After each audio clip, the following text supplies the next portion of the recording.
Hey guys, do you know about that one love story in Greek mythology that seems beautiful at first, but is basically designed to leave you staring at the ceiling at 3 a.m.? Yeah, that's this one. And fair warning, you probably won't survive this one emotionally, but in the best way. So, before you get comfortable, take a moment to like the video and subscribe it, only if you genuinely enjoy what I do here. And hey, I'd love to know where you are and what time it is for you right now. So drop it in the comments. Now, dim the lights, maybe turn on a fan for that soft background hum, and let's ease into tonight's journey together. The sunlight today feels like honey, warm and slow, spilling over your shoulders as you pluck at the strings of your lyre. The meadow is breathing the kind of soft summer air that brushes your hair and smells faintly of wildflowers and whatever pollen your allergies will complain about later. Eurydice's laughter carries somewhere behind you, as light as the buzzing of bees that circle lazily over the tall grass. You can almost believe the world is nothing but this, soft, endless, and yours. The nymphs peek between the olive trees, and for a moment, you imagine they're nodding approval at your music. Historians still argue whether Orpheus's legendary skill with the lyre was inspired by a real Thracian musician, or if it's all mythic exaggeration, but either way, in this moment, you feel like the world itself is your audience. The lyre hums under your fingertips, and the meadow seems to lean in closer. Somewhere, a brook chatters softly, and you can hear the faint swish of Eurydice's dress brushing past the flowers. It's one of those golden days that feel almost too perfect, like, if you breathed too loudly, it might shatter. And honestly, that's how myth usually works.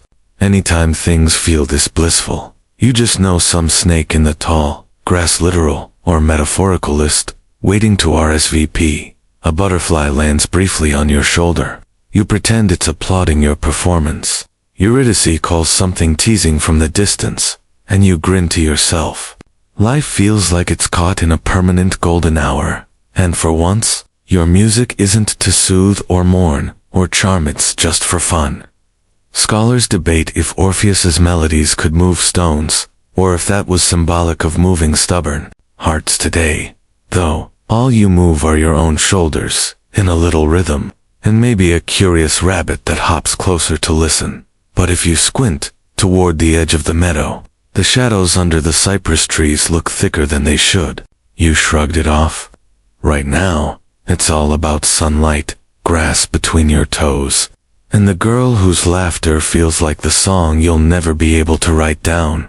The lyre thrums again, the notes spiraling upward, carried by the warm breeze, toward the hills. And somewhere in the far distance, something stirs quiet enough that you don't notice yet. The air shifts before you notice it. The meadow, which only moments ago felt like a living, breathing thing, seems to hold its breath.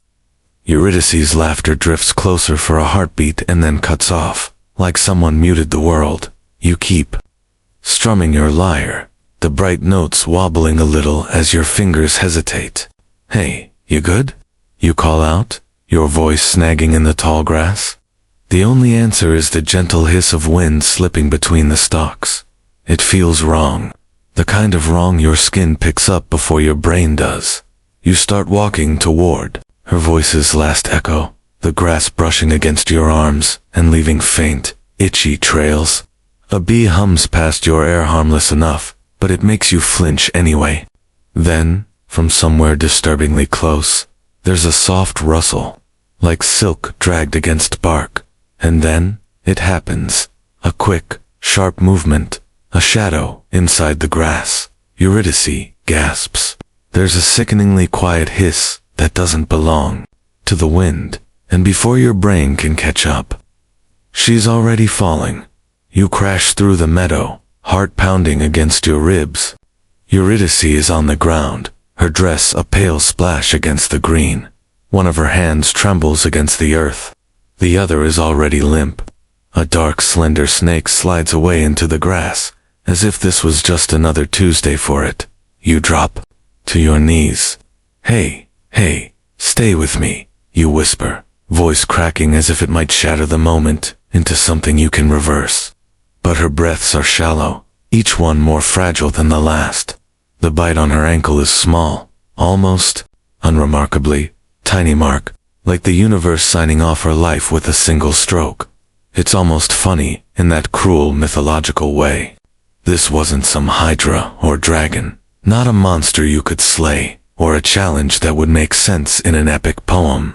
Just one normal snake. Historians still argue whether it was a viper, an adder, or purely symbolic, representing the inescapable sting of fate. Personally, you're leaning toward symbolic and mean. You scoop her up in your arms, but it's like trying to carry water in a sieve. Her warmth is fading. Her eyes flutter open for a fraction of a moment, unfocused but trying to find you. She doesn't speak. You'd give anything for her to say. Literally anything gone. I love you, eh? Why is this meadow like a death trap? Even a sarcastic nice reflexes, hero. But there's just the soft exhale that might be her last. The meadow doesn't move. The nymphs are gone. Or maybe they were never really here. And the sun above suddenly feels indifferent, bright and warm, sure, but cold in every way that matters. Somewhere, the stream keeps babbling like it didn't just witness a tragedy. Nature is heartless like that. By the time you realize she's truly gone, your knees are wet with grass, and your fingers are shaking against the lyre you dropped beside her.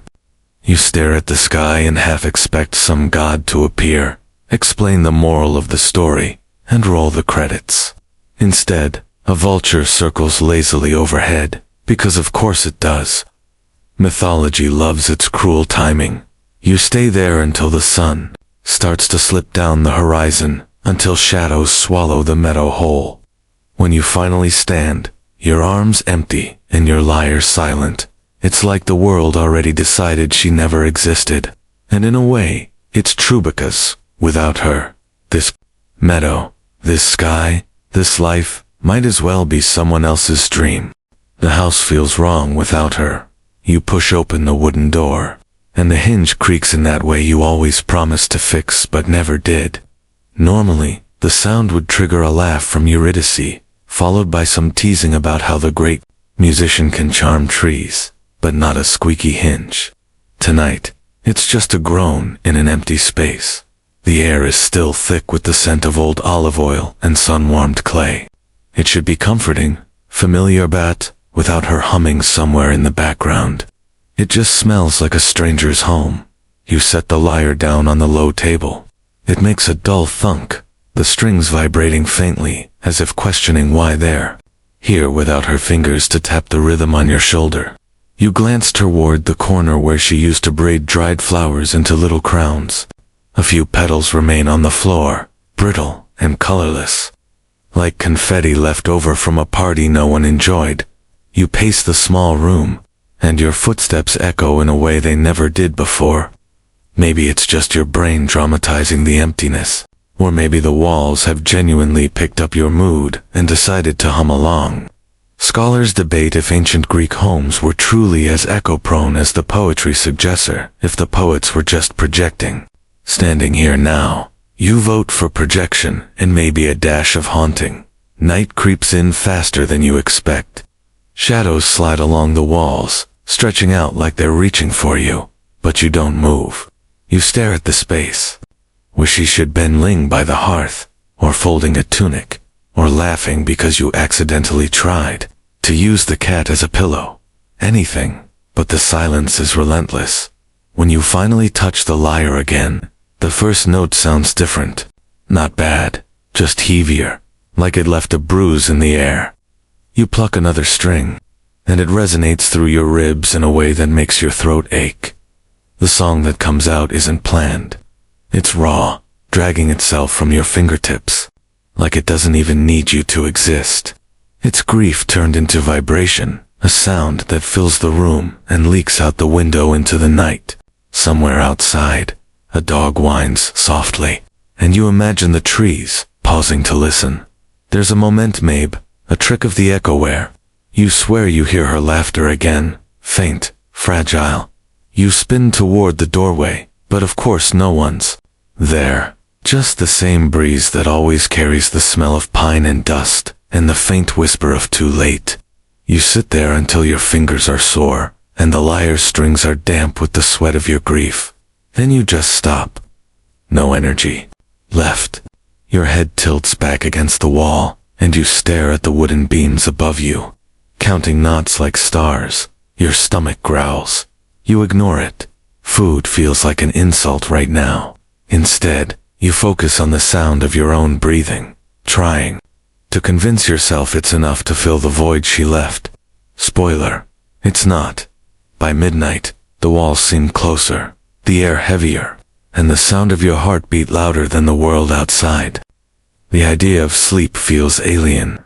You lie down anyway, curling toward the cold side of the bed where she should be, and for a second, you almost convince yourself that the weight of the blanket is her hand resting lightly against your back. Almost. Then, the house creaks again, and this time, it doesn't feel like home at all. The strings cry before you do. It's the middle of the night, a gainer. Maybe it's the morning. Time has started to slide together, like someone left your life out in the sun, and it melted. You sit cross-legged on the floor, the lyre balanced against your knee, and the first note trembles into the empty air. You don't plan what to play.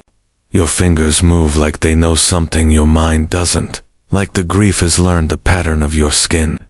The sound wobbles low and uneven, and then stretches into a long, aching melody. It feels like your heart is trying to explain itself to the walls. The room vibrates with each note, and you think you hear a faint shuffle outside. Probably the wind, or maybe a neighbor who can't sleep either, though in this part of Thrace, neighbor usually means that goat you once named Phil for fun. You picture Phil tilting his head, wondering why the air itself seems sad. Your song wanders, finding its way to the window. The night air carries it like a whispered secret. Somewhere out there, a night bird calls in response to two notes, almost a question. You answer without thinking, letting the strings mimic that call. For a moment, it feels like a conversation, even if your conversational partner is a bird with no understanding of heartbreak. Historians still argue whether Orpheus's music could truly sway nature itself, or if the stories are exaggerations piled on over centuries. But here tonight, it's easy to believe, because as your song deepens, the wind seems to hush, the crickets pause, even the rustle of the olive trees slows, as if the world itself leans in to listen. You close your eyes and let the music lead you to the meadow in your mind. You see Eurydice there, her dress brushing against the flowers, sunlight tangled in her hair. She's laughing at something you said, and for a fraction of a heartbeat, you feel normal. Then the memory shifts, like a needle skipping on a record, and she's on the ground again, the snake retreating into the grass. Your hands falter on the strings, and the melody cracks into a jagged, dissonant note. You wince. Sorry, you mumble to no one in particular. Maybe to her, maybe to the air, maybe to the gods, though they haven't been especially helpful. So far, the song grows darker, almost of its own accord. It's lower now, heavier, the kind of sound that feels like it could press a listener to the floor. You imagine the river nearby, slowing its current to catch every note. You imagine the stones under the earth humming in quiet sympathy. There's a strange comfort in knowing that everything living and, maybe even unliving, is bearing witness to your pain, not fixing it, not promising that it will go away, but just being there. Scholars debate if myths like yours were meant as metaphors for the human need to externalize grief into nature. Sitting here plucking another trembling note, you think, yeah, that tracks. A moth flutters in through the open window, drawn by the lamplight and the low hum of your song. It circles your head twice, then lands on the edge of the lyre, vibrating its wings like it's testing a harmony. You laugh. A real one. Short and jagged, but real. Guess you're my audience tonight, you whisper. The moth doesn't leave. It just sits there, quivering in time with the strings, as you keep playing long into the night. By the time your fingers ache and your eyes burn from staring too long at the dim lamp, the first thin gray of dawn has crept through the window, and the house, for the first time since she died, doesn't feel entirely empty. It just feels tired, like you. You wake to the smell of dust and the faint echo of yesterday's song. Your lyre lies beside you on the floor, one string slightly out of tune from the long night of mourning. Your back protests the stone-hard surface you slept on, and your hair feels like it made some secret pact with gravity to embarrass you. But none of it matters, because the first thing your mind says when you open your eyes is still her name. Eurydice. The house is quiet, but the quiet has changed. It's not just emptiness now, it's pressure. Like the walls know your heart has become a stone, and they're leaning in to see if it'll crack. You stumble to your feet, stretching out stiff limbs, and glance toward the door. The world outside glows in early sunlight. A goat bleats in the distance. Somewhere, someone else is living a normal day, probably eating olives and wondering why their neighbor is composing the world's saddest playlist. Your stomach growls. You ignore it. Hunger feels trivial when the real ache lives in your chest. You pick up the lyre and pluck a single note. It vibrates through the air like a thread, connecting you to the memory of last night's rhythm. Then you stop. You know, this is the edge of some thinky kind of edge that can turn you into a ghost in your own house. If you lean too far over it, you wander outside. The meadow is the same. Sunlight over flowers. Bees doing their usual morning commute. It's almost offensive how little the world cares about your disaster. You kneel in the spot where she fell, fingers brushing the dirt as if it might still be warm. You half expect to find some trace of her there, at torn thread, a footprint, something that confirms she was ever real. But there's nothing, and that's when the thought arrives. It's quiet at first, a whisper curling at the edge of your grief. Maybe you don't have to accept this. You blink at the horizon. Nobody told you this outright, but you've heard the stories. Hades, the underworld, the shadowed halls where every soul drifts eventually. You've heard the bards sing about heroes who sailed seas of death and came back with knowledge, or here, occasionally with curses and really bad sunburns. You're no Heracles or Odysseus, but you do have something they didn't, a lyre that can make the world pause. The idea latches on like a burr. Go to her. Go to the place where the living never tread. Play until death itself listens. You walk back to the house, pacing now. Every step feels like your blood is waking up, sparking with a kind of reckless electricity. Am I really doing this? You mutter to the empty air. The air, for the record, does not vote against it. You pack nothing but the lyre. No food, no water, no sandals for comfort. Just the instrument and the raw, stubborn thread of love you refuse to cut. A passing crow caws once, like it's either mocking or encouraging Yord. To tell with crows. Historians still argue if Greeks saw them as omens of wisdom or doom. You decide this one's rooting for you. By noon, you're walking out of the meadow, leaving the house and its hollow echoes behind. Every road feels both familiar and strange, as if the colors are a little too saturated. The sky is painfully blue. The dirt under your feet is almost hot enough to sting. Every living thing seems to hum with the reminder of what you're risking, stepping out of their world into one that does not want you, and yet, your pace doesn't falter. At some point, you start talking to yourself, out loud, explaining the plan like someone's taking notes. Step 1, find the entrance to the underworld. Step 2, play until the dead pay attention. Step 3, bring her home. Step 4, unspoken, is, don't fail, you know you will. Or maybe you know you can't afford to believe you will. Scholars debate if Orpheus's descent was hubris, bravery, or just a man unraveling. You suspect it's a mix of all three, stirred with a little bit of sleep deprivation, By sunset, you see the first jagged cliffs that hint at something more than the mortal world. You keep walking. Your legs burn, but the thought of stopping is unbearable.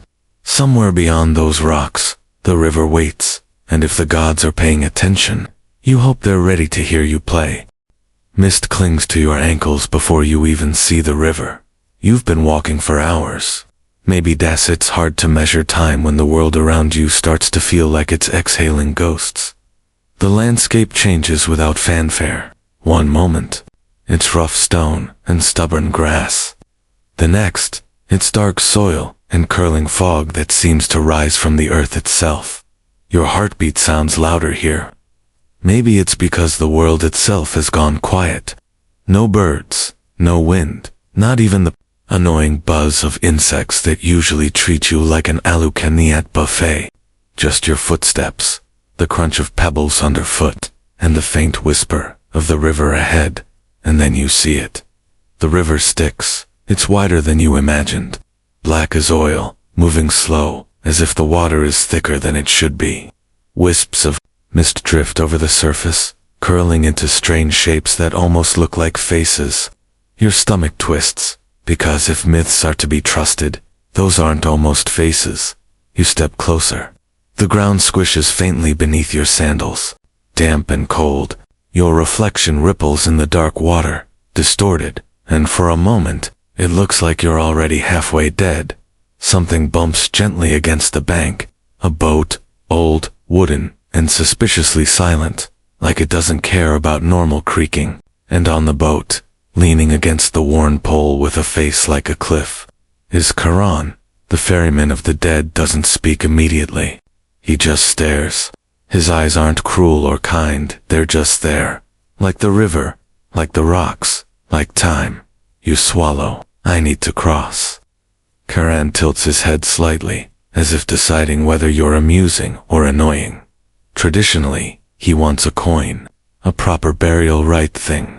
You pat yourself down? Nope. You left in a hurry with nothing but your lyre and a brain full of bad decisions, so you do the only thing you can think of. You play. The lyre's first note trembles in the mist, a fragile thread that hangs in the air, then another. You let the melody build, slow and pleading, like the river itself is your audience. The mist curls tighter, almost leaning closer, and for a moment you imagine the water listening. Charon doesn't blink. You keep playing, letting the music shift. It's a lullaby now, soft and round, like the kind of song you'd hum to a restless childer to yourself on nights when the house felt like it might crush you with its emptiness. The ferryman finally moves. A slow nod. He extends a skeletal hand, and you step carefully into the boat. The wood is colder than you expect. You sit, gripping your lyre like a lifeline, and the boat pushes off without a sound. The river accepts you, dark water licking the edges of the boat as it glides forward. It's an eerie ride. The mist thickens around you, swallowing the shore until the world is just you, Charon, and the occasional whisper that might be the dead discussing your odds. You play softly, more for yourself now than for him. At one point, something brushes against the boat. You glance over the edge and instantly regret it. A pale hand floats just below the surface, drifting along with the current. No body, just the hand. It's almost casual about it. You pluck a nervous little chord your ha-ha, no thanks note and look straight ahead again. Historians still argue whether the river Styx was meant to be a real location, an allegory for death, or a collective nightmare. You're voting for all three, and also way too interactive for comfort. The trip feels endless and instant at the same time. Eventually, the mist thins just enough to reveal a dark shoreline. Shapes move in the distance, towers, or maybe jagged rocks, or maybe things that would prefer you didn't ask. The boat grinds softly against the shore. Charon doesn't speak, just gestures with one long finger. You step out, your sandals sinking slightly into cold, damp earth. Behind you, the boat drifts away, vanishing back into the mist as if it was never there. Ahead, The land of the dead waits, silent and patient. You clutch your lyre and take your first step toward the shadows. The ground beneath your feet feels like it remembers every step that's ever walked. It cold seeps through your sandals as you move forward. And the air here is heavy in a way that makes each breath feel like it's coated in dust. The light of, you can even call it, that comes from nowhere and everywhere. A dim gray glow that leaves no shadows. It's the kind of place where time stops checking its watch. Your footsteps echo softly. But the echo doesn't return, like in the living world. It sounds delayed, wrong, and somewhere in the distance, you hear the faint hum of countless whispers. The city of the dead stretches before you. It's not what you expect. No fire, no brimstone, just a vast, endless plain of ashen ground and crumbling stone structures. Some look like houses, others like ruins of temples long abandoned. Shapes drift among them, shades of the dead, translucent and slow, their movements more like memories than bodies. You tighten your grip on the lyre and start walking through the plain. The dead notice you, not with expression, she barely have those anymore, but with a subtle shift, like plants leaning toward the sun. A few shades follow, keeping their distance, curious but silent. A figure rises from the gray dust ahead, tall, cloaked, with an authority that presses down on your spine. Hades. You recognize him not because anyone told you what he looks like, but because there's no mistaking that kind of presence. His gaze is deep and unreadable, like he's staring straight through the part of you that still insists you belong among the living. Persephone stands beside him, the softest part of this hard world. Her dark hair falls over a face that's both kind and distant, like spring seen through a frost-covered window. You swallow hard. Your fingers itch against the strings. This is it. I've come for her, you say, and your voice trembles, but doesn't break. Hades doesn't respond. He just waits, and the weight of that waiting almost crushes you, so you play.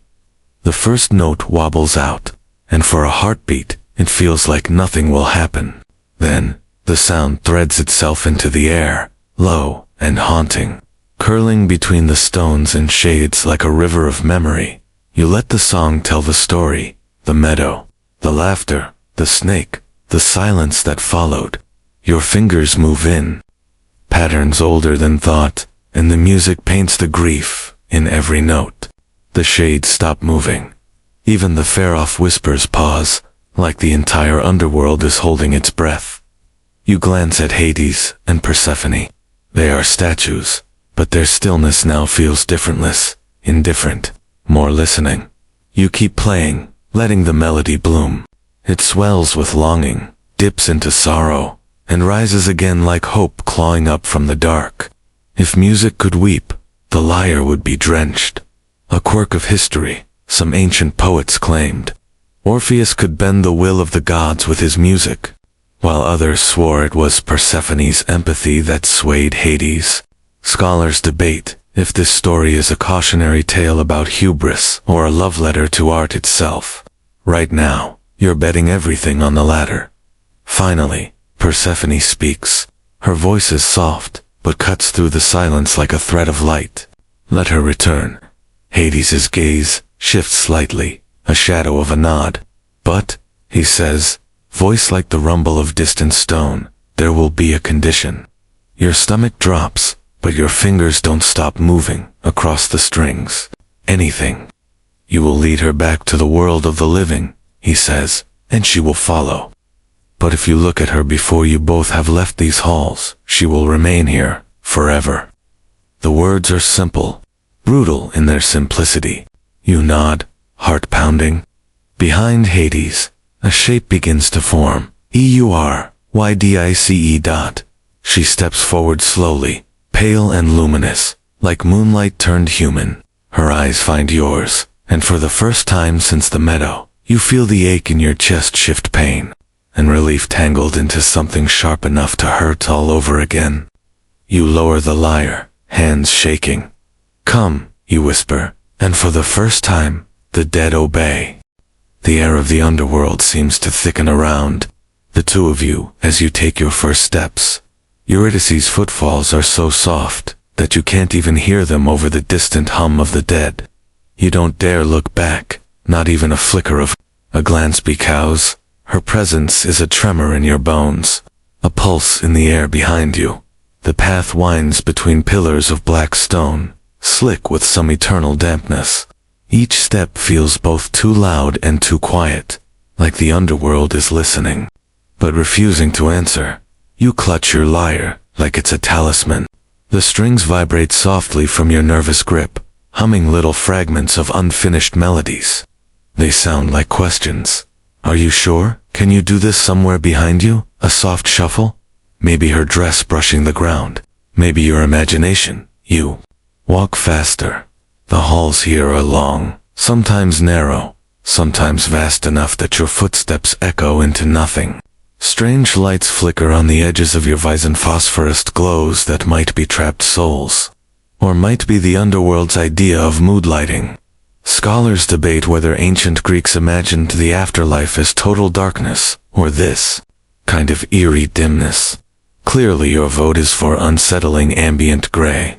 Every so often a breeze whispers through the corridor, and you freeze, heart in your throat. Then you remind yourself, this place doesn't want you to succeed. You start humming as you walk. A soft melody, something to ground yourself. The sound bounces off the stone and slides behind you, wrapping around Eurydice, like a tether you can't turn to check. There's a slow, uphill slope now. The air shifts less, stagnant, almost breathable. A trickle of water runs down one wall, and the sound of it hitting the stone makes you ache for real rain. Real rivers, the living world that waits somewhere above. Your thoughts drift to her, to how she must look right now, following silently, her eyes on your back. You want to talk, to say something light or comforting, but Hades's condition clings to your tongue like frost.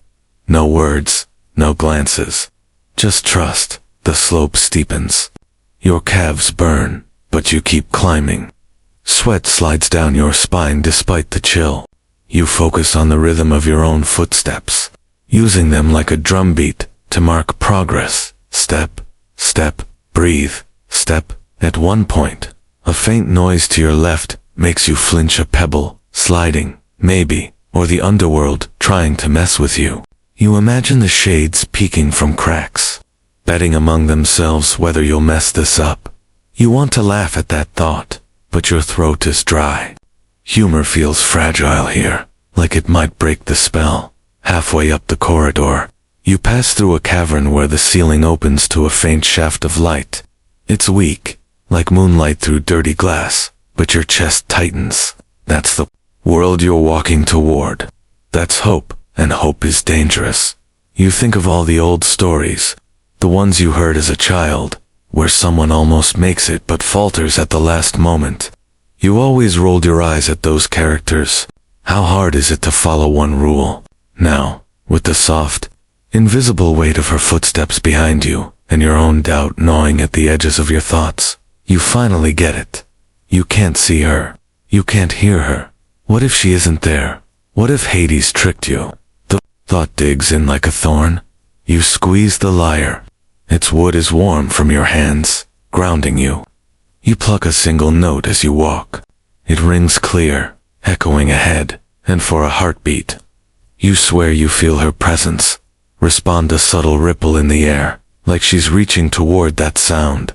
You climb, higher, slower, careful not to slip. The path narrows at one point, forcing you to brush against the damp walls. Your fingers come away gray and cold, like the stone wants to mark you as one of its own. Behind you, still nothing but silence. You focus on the light ahead, faint but growing.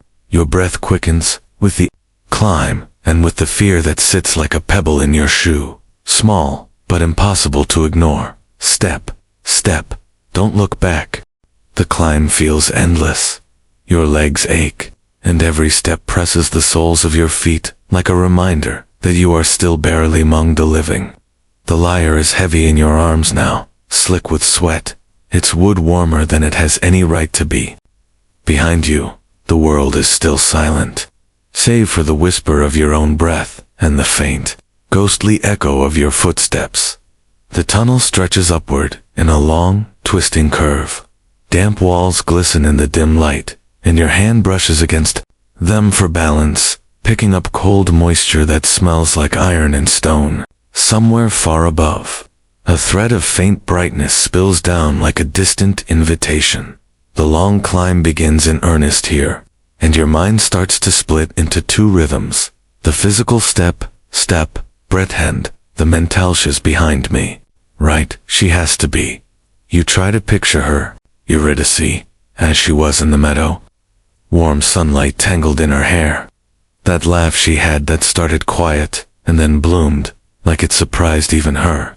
And yet here, in this suffocating gray, that memory feels both sharp and fragile, like a shard of glass that could cut you if you hold it wrong. You hum to keep your sanity. The melody drifts through the tunnel, bouncing off the walls and weaving back to you. It's not quite the same as playing the lyre, but it's enough to remind you that your voice still exists, that you are real, and she-ish must be real too. The air thickens the higher you climb. It's not the heavy, choking air of the lower underworld anymore, but something in between. It tastes faintly of earth, like rain-soaked dirt, as if the living world is exhaling somewhere above. You slip once on a patch of slick stone and nearly stumble forward. Your hand shoots out to steady yourself, smearing a streak of wet gray across your forearm. Your heartbeat rockets. You freeze for a moment, terrified that even a minor mistake might count as a betrayal of the bargain. You want to speak to her? To whisper, "It's okay, we're almost there," or just a little longer. But the rule presses against your lips like a cold hand. Do not look back. Do not speak. A faint drip echoes behind you. Water, maybe, or footsteps, or the universe, trying to test if your imagination will eat you alive before the journey ends. Time has no edges here.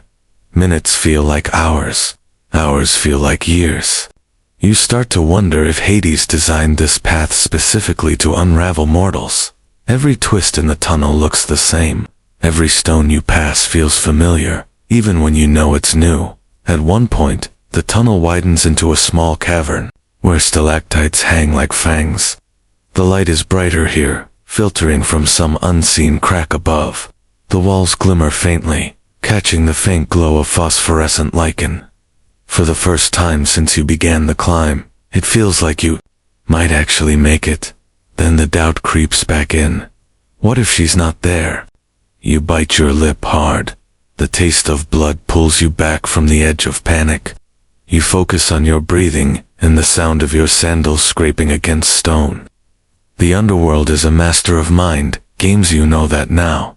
Historians still debate whether this part of the myth is meant to reflect an actual spiritual trial or a psychological one. Some think the endless climb represents the slow decay of trust and grief. Others argue it's a literal boss level designed by the gods to weed out mortals who think love is stronger than divine rules. You'd like to file a complaint either way. You pause at a bend in the tunnel to rest for a moment, your hand pressed to the cold wall. You can almost feel a faint vibration there, like the heartbeat of the earth itself. Or maybe it's the blood, pounding in your own ears.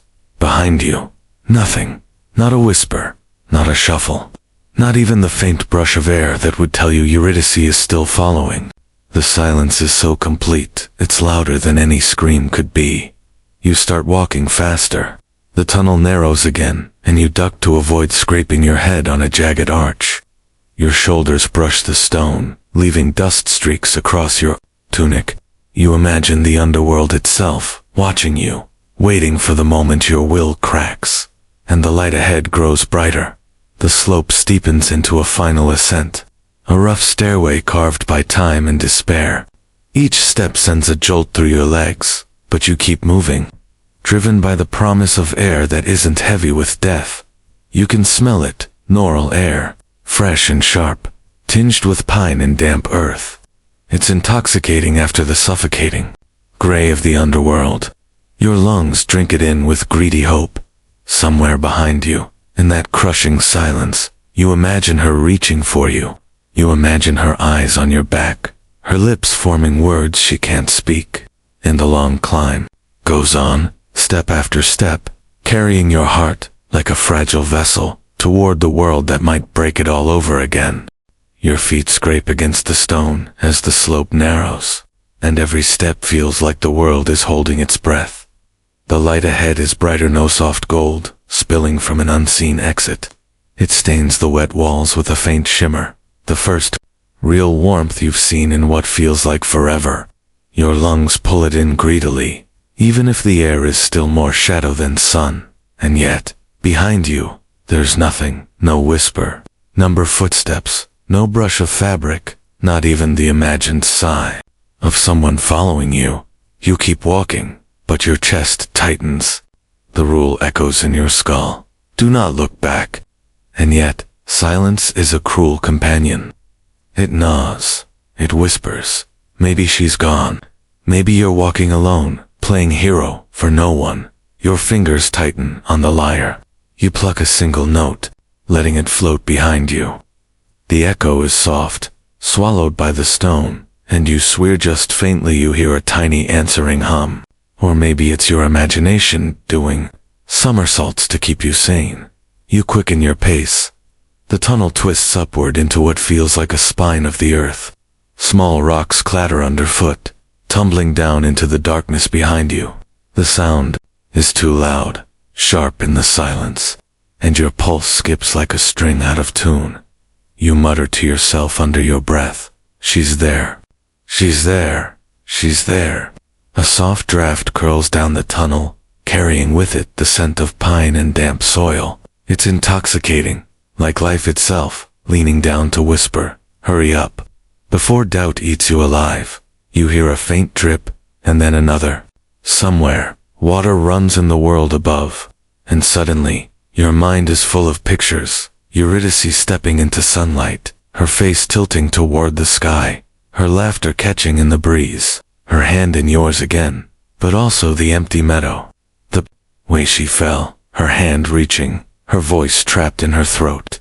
The memory is a hook in your heart. You stumble on a loose stone, catching yourself with one hand against the wall. The lyre thumps against your chest. Sweat drips down your temple and into your eyes.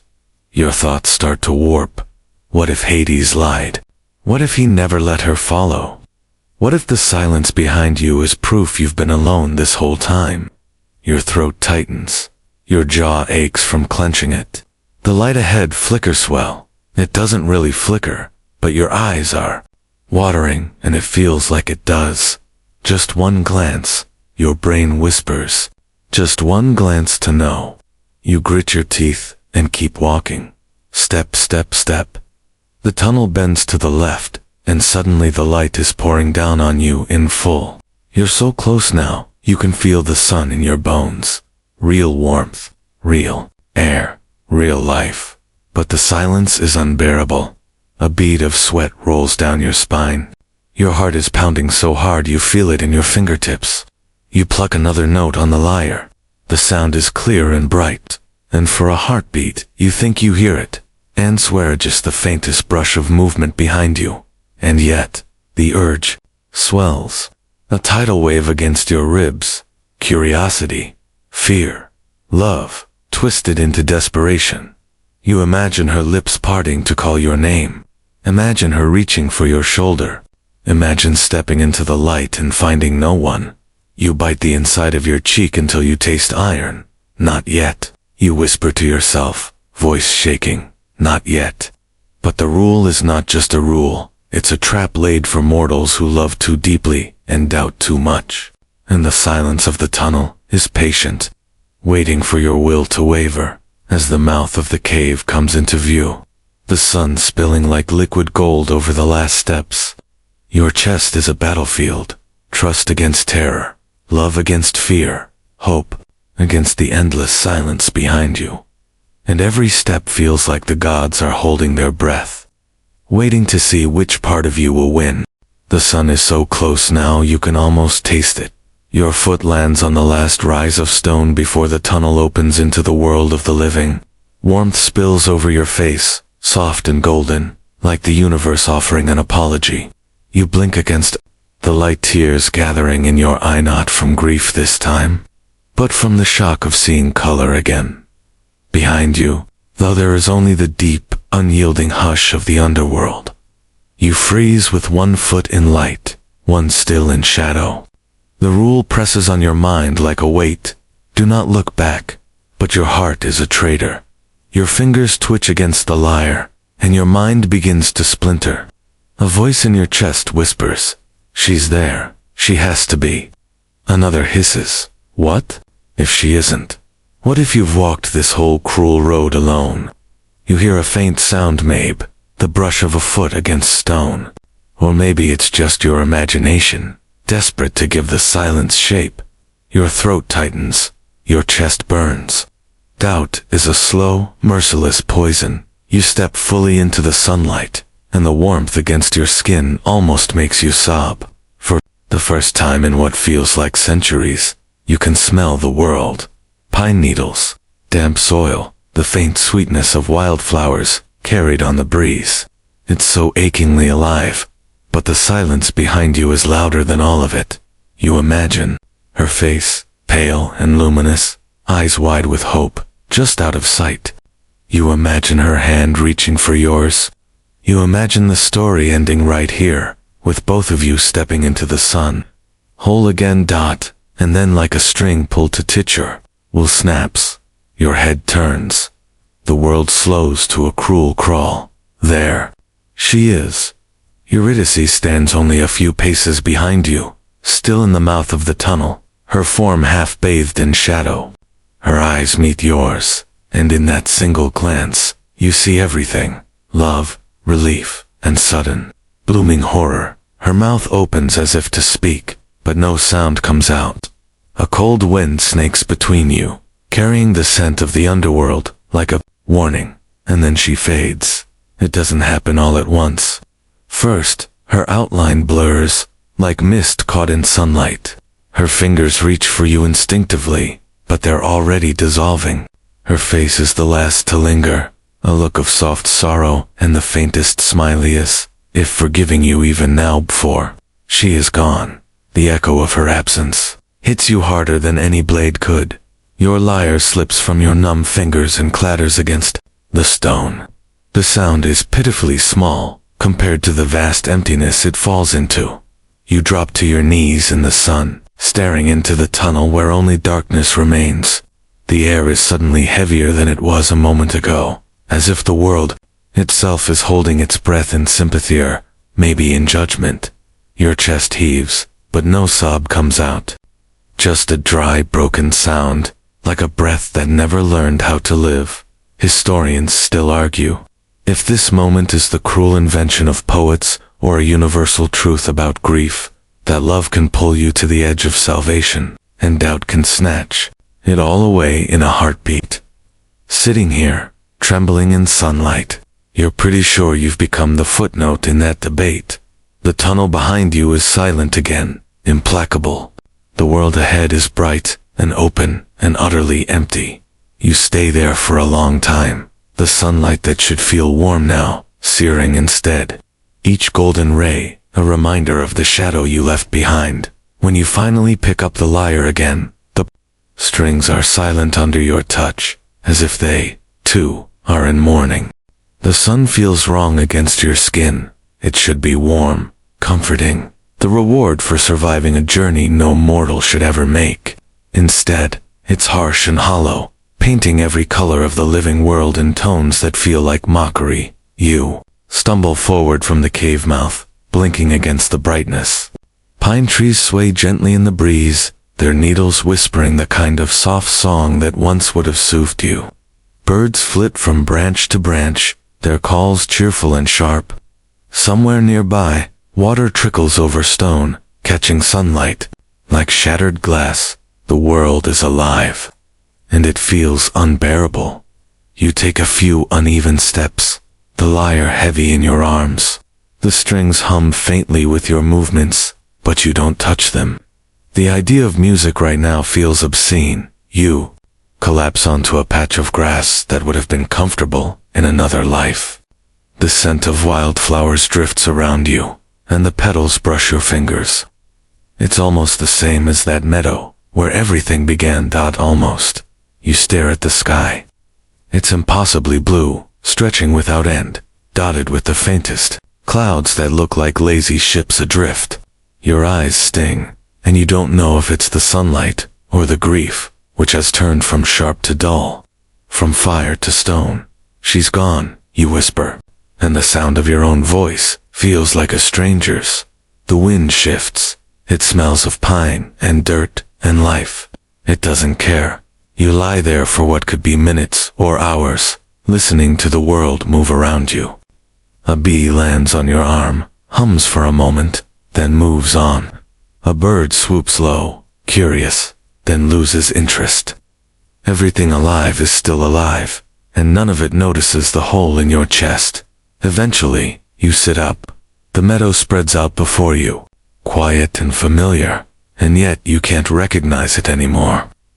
The place where you and Eurydice once laughed feels like a museum of grief. Every blade of grass a relic. You pick up the lyre and pluck a string. The sound rings out, bright and clear, and the world doesn't flinch. Another string, another. The melody comes hesitant, a ghost of what it used to be, wobbling in the warm air. Your music was once meant for joy, for love, for turning the ordinary into gold. Now, it's a wound you can hear. You walk as you play, drifting toward the edge of the forest. Your footsteps crush tiny flowers, and you don't even apologize to them. The song twists into something raw, a jagged reflection of your insides. Historians still debate whether Orpheus returned from the underworld, empty-handed, to teach mortals a lesson about trust, or if his failure is the universe's favorite kind of poetry that ends mid-sentence. Right now, standing in the sun with a lyre that sounds like a broken heart, you know which version you believe. You stop at the edge of the trees and listen to the wind through the leaves. The rustle sounds almost like applause, soft and reluctant, as if the world is acknowledging your pain but can't do anything about it. You keep walking. The forest swallows you in dappled light and cool shadow. Each step crunches leaves and twigs underfoot. The sunlight filters through in little fractured beams, catching the gold in your hair and the wetness on your cheeks. You don't know where you're going. Maybe nowhere, maybe everywhere. Every path is the same without her at the end of it. Your song follows you, soft and trembling, a companion in a world too alive to care. When the first tear finally spills, you don't wipe it away. You let it fall, landing on the lyre's wood, leaving a dark mark that soaks in fast. Another follows, then another. The lyre doesn't mind. It only sings what you tell it to. The forest doesn't ask you why you're crying. Its silence is different from the underworld's. This is a living quiet, full of small movements, scurry of a mouse under the leaves, the distant tap of a woodpecker, the hush of the wind nudging branches together. Life continues, unbothered by your private collapse. You walk without knowing how long your feet have carried you. Hours, days, your world has narrowed to two things: the weight of the lyre against your chest, and the ache inside your ribs that won't leave. Eventually, you stop near a clearing where sunlight filters through the canopy, painting gold stripes. Across the moss, you sit with your back to an oak so old, its bark feels like a map of the world, and you start to play. The first note trembles, then settles into the air like a sigh. Another note follows, then another, and before long the clearing is thick with music. It's not a song meant for others, it's just what's inside you. Spilling out like water from a cracked jar, something happens. A deer steps into the clearing, cautious at first. Its ears twitch, its eyes flick toward you, and then it relaxes, lowering its head to graze. 2. Rabbits emerge from a patch of ferns, hopping closer with the easy curiosity of things that don't know how to fear music. Even the wind seems to pause, leaves stealing for a heartbeat before picking up the rhythm of your song. This is what the poets talked about. The way Orpheus could make the world itself. Listen, you never played for this before. You played for love, for joy, for her. But now the world leans in, because grief is honest, in a way happiness never quite is. A flock of birds bursts from the branches above and circles the clearing. They don't flee. They wheel and dip in lazy spirals, as if your music has bent their flight into choreography. A fox slinks from the shadows and sits at the edge of the moss, its head cocked in quiet curiosity. You keep playing, eyes closed, now letting the song swell and contract like a heartbeat. Somewhere in the back of your mind, you remember the scholars who argue that Orpheus's music, moving animals and stones, was meant as metaphor. Maybe they're right. Maybe if someone wandered into this forest now, they'd just see a man weeping over an instrument, while nature did what it always does. But it doesn't matter. In your bones, this is real. The song shifts without warning into a melody you once played for Eurydice in the meadow. The memory surges like a wave, and your throat tightens, your chest squeezing with a pain so pure it feels like light. You imagine she can hear it wherever she is. Maybe the underworld has an echo. Maybe this is your way of cheating the gods, sending a fragment of love down to where no mortal can follow twice. By the time the song winds to a close, the clearing is crowded. Deer foxes, rabbits, a badger that looks like it just woke up from a grumpy nap. Even a turtle, moving with the slow dignity of a priest, has wandered toward the music. The final note hangs in the air, trembling, and then dissolves into the forest's breath. Everything is still. Then the animals leave, one by one, without hurry or alarm. Your audience disperses into the green, back to the rhythm of life that doesn't pause for heartbreak. The wind picks up again, a soft hand brushing your hair from your damp forehead. Your chest feels a little emptier, but lighter too, like the music carried some of the weight out of you and into the trees. You lie back on the moss and stare at the canopy above. Sunlight filters through in fractured beams, and for a heartbeat, it almost feels like lying in the meadow before everything broke. Almost you close your eyes and let the forest keep your song, because there's nowhere else for it to go. The forest becomes your only address. Days blur together in a soft, green haze. You wake with the sunrise filtering through leaves, and sleep when the crickets hum their twilight songs. Your lyre never leaves your hands for long, because silence feels heavier than hunger now. At first you wander like a ghost with a heartbeat. You trace paths that lead nowhere in particular over trickling streams, across carpets of moss that squish beneath your feet, through tangles of ferns that leave your tunic smelling like rain. The world of people feels impossibly far away, and the thought of returning to it seems absurd. Food becomes an afterthought. Berries, sometimes. Water from a stream cupped in your hands. Once, a squirrel drops an acorn in front of you, like it's trying to barter for a private concert. You play it a three-note tune anyway. Your music shifts. It's not the raw wound it was in those first days.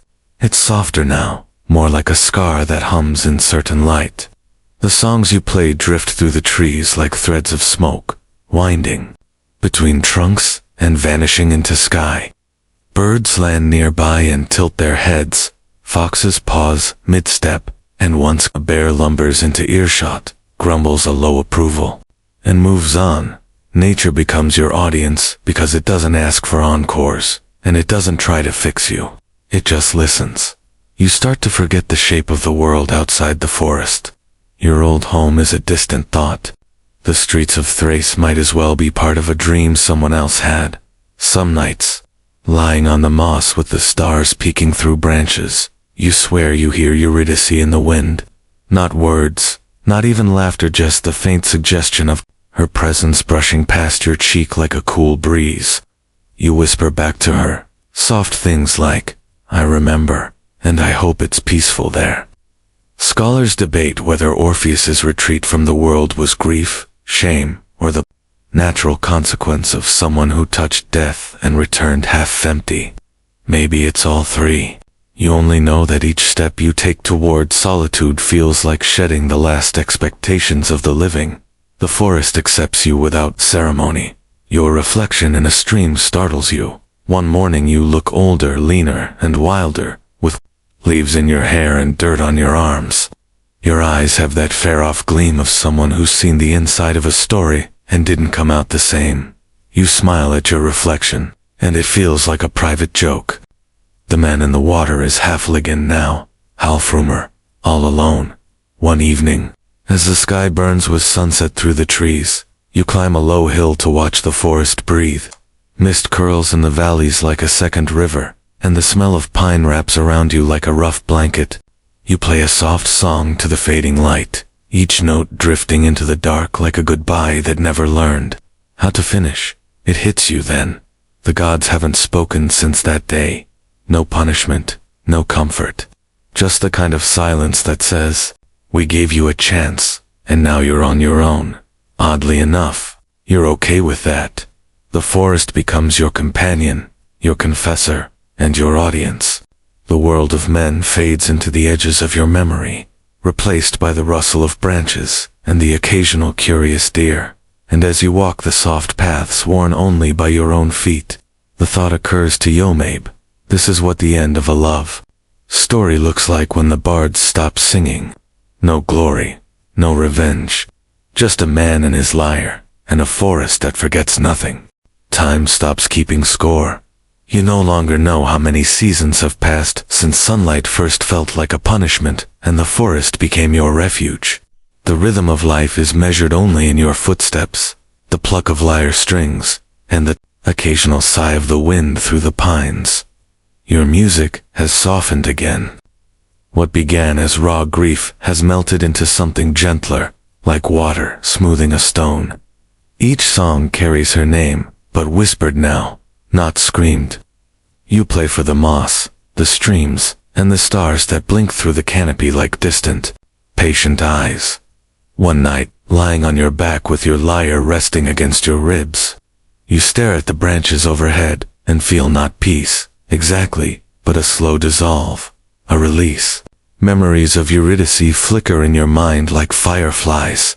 Her laugh, her warm hand in yours.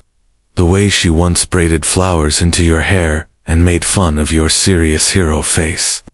You hum a few notes, and the sound is almost a lullaby. Nature leans closer. A fox curls up a few feet away, unafraid. An owl blinks down from a branch. Even the breeze is careful, brushing your cheek as if it knows you're made of more memory than muscle now. Somewhere deep in that gentle haze, you wonder if the world will remember you at all, or if you'll just become another whisper in a story told by someone else under a different sky. Scholars debate whether the final years of Orpheus's life are fact, fiction, or poetic erasure. Some say he met a tragic end. Others imagine he simply faded. Fading doesn't sound so bad. You close your eyes and let your mind drift toward Eurydice one more time. You picture her walking through that endless meadow, sunlight in her hair, smiling without sorrow. The ache in your chest loosens as if even grief has grown tired and is ready to rest. The last song you play is barely a song at all, just a series of soft notes that flutter into the night, riding the wind like dandelion seeds. When the final string falls silent, the forest exhales with you, and now the story slows to a whisper. You feel your body sink into the soft earth, every muscle unclenching as the weight of years slips off your shoulders. The forest hums around you in quiet sympathize, rustle of leaves like a soft blanket being drawn over the world. A distant stream babbles, steady and unbothered, as if to say that life, in all its endless rhythm, keeps flowing with their hearts. Break or heal. The night air is cool, carrying the scent of pine and damp moss. Every sound seems softer, stretched out and patient.